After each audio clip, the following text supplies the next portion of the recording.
Sağ olasın yenge.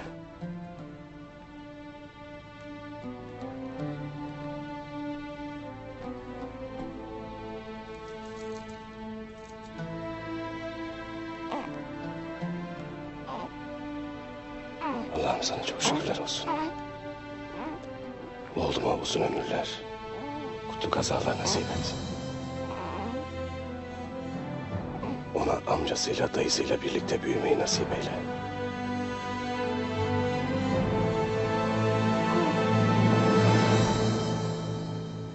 Ertuğrul Bey'im, Rabbim bana evladımı bağışladığı gibi kardeşimi de bağışlayacak. İnşallah.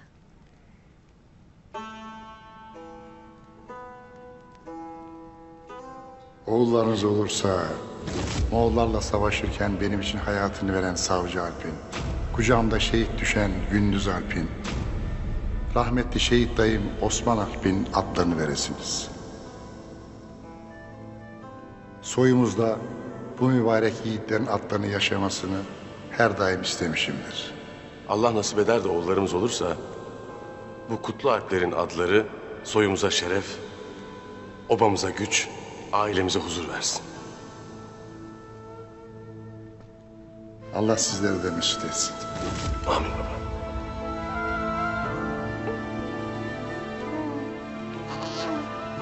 Senin adın Gündüz olsun. Senin adın Gündüz olsun. Senin adın Gündüz olsun.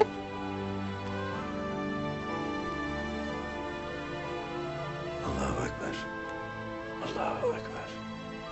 Allahu Ekber. Eşhedü en la ilahe illallah.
Otağımıza döndüğüm için mutlu bile olamıyorum.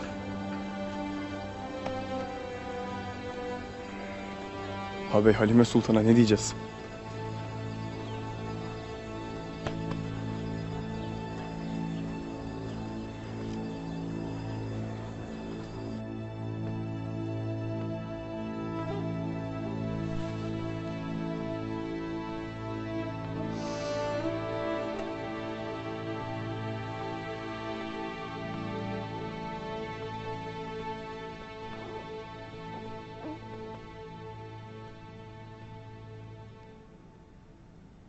Oğlumun adını Gündüz koydum.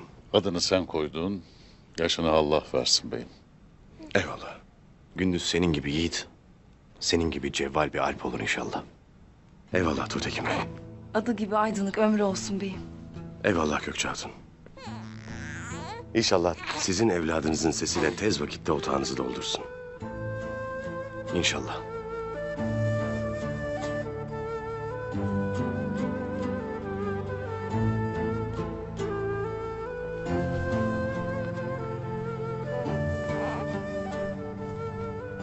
Dündar.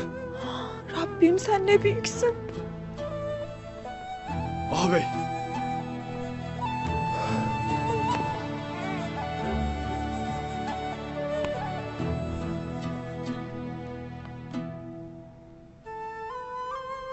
Allah'ım sana çok şükürler olsun. Evladım gün